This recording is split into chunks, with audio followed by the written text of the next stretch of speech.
Senator Lee. Thank you, Mr. Chairman. Anytime we're looking at a competition issue, I'm always interested in how it affects consumers. And representing my state as I do, I'm always concerned about how things affect Utahns. Utahns have suffered to a particularly acute degree as a result of the rampant inflation that has resulted from excessive federal spending.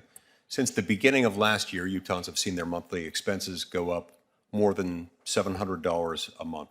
Just their ordinary monthly expenses. We're talking $8,400 plus per year just to buy the same basket of goods and services that they were purchasing before, but it's all more expensive now.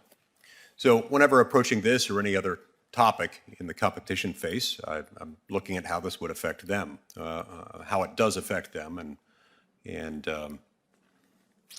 what, if anything, we ought to do about it. And with that in mind, Mr. Sheedy, let's start with you. There are those who have argued that it's anti-competitive, cartel behavior for banks through the Visa and MasterCard networks to get together and collectively agree that they're all going to charge the same interchange fees to merchants. What's your response to that? Senator, Visa sets the interchange fees, these default interchange fees that pass from merchants, acquiring banks to issuing banks. We do that on our own. We don't do that with, we certainly do it with input from the marketplace. The impact that the pandemic has had on merchants has been really important to us. At the front end of the pandemic, we lowered rates for supermarkets, restaurants, and education merchants. More recently, 90% of the merchants in the system will receive a 10% reduction in the rates that they process. What's really important, I think I'd like to stress, is we are not raising rates. The average rate in our system for Visa credit has been flat since 2015. No, I get that, and I've got a limited time. I just want to be clear what I'm asking. I'm asking you to respond specifically to the charge that it amounts to cartel behavior to agree to charge the same interchange fees.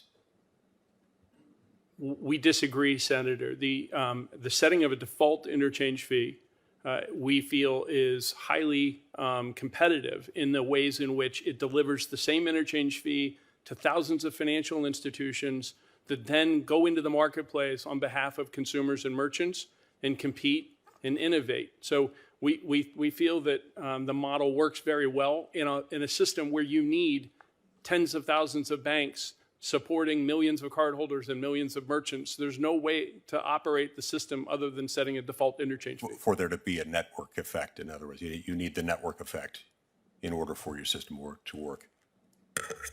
In order for there to be a coordination of activity where consumers can transact from a card that's issued by a credit union in Utah with a merchant in New York online or in person, you need to have a default interchange fee so that you know how the economic flows are going to work. And having that be the same interchange fee, irrespective of the size of the financial institution, promotes competition.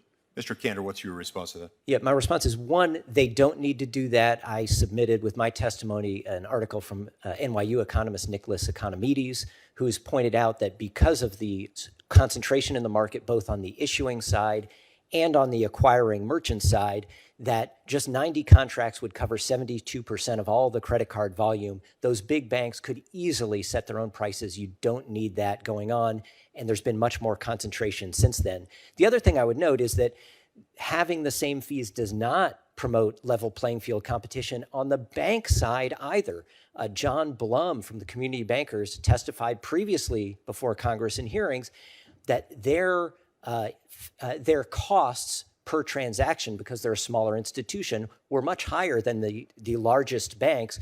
But if you lock them into the same prices on higher costs, of course, they're not going to be able to compete in the same way. And those large banks have won over a lot of those small bank customers into the credit card market, which is why credit cards is so much more concentrated than debit cards as a result of that. Mr. Kim, go with me, and if you want to respond to this, that's great too, but I was also going to ask you separately, what would happen to credit card rewards in a universe in which you imagine that there's suddenly an alternative network through which merchants could process transactions? So the interchange pays for, I think, roughly 60% of interchange revenue goes out in the form of rewards. And I do believe it goes, not just to the wealthy. Everybody loves the rewards. I think it's a much more broadly distributed value that people of all socioeconomic classes find. And in debit, there were debit rewards before the laws changed, and those debit rewards largely went away because interchange helped subsidize those things. So you would see those rewards go away. And furthermore, you would see banks of my size and smaller and maybe even somewhat larger.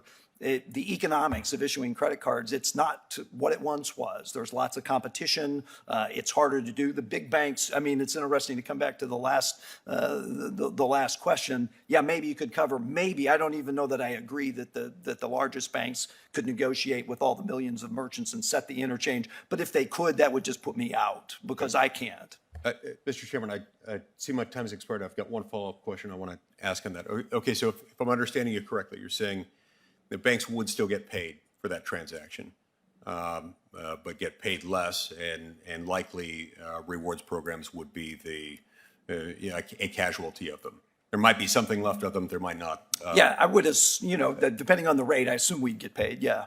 Okay, so if that's the case, couldn't one argue that this is a manifestation of lack of competition, and that the price is being artificially inflated by lack of competition? The consumer rewards provide a means of sharing in the monopoly, monopoly rents, you might say, in order to inflate demand and squeeze merchants. What's your response to that? Hey, the purpose of rewards is not to squeeze merchants. The purpose of rewards is so that you have a value proposition that makes people want to use your card. And the competition, the reward space is an intensely competitive space. And again, it's hard for a bank my size to compete with the likes of Chase that strikes a deal with Southwest Airlines. Perhaps that continues. It wouldn't be as rich. But again, it kind of puts me out. Thanks, Mr. Chairman. Thanks, Senator Lee. Senator Coons. Thank you, Mr. Chairman. Thank you to you and the ranking member for convening this conversation today. I am glad to see that on this panel we have represented the whole range of potential input, consumers, consumer advocates, networks, merchants,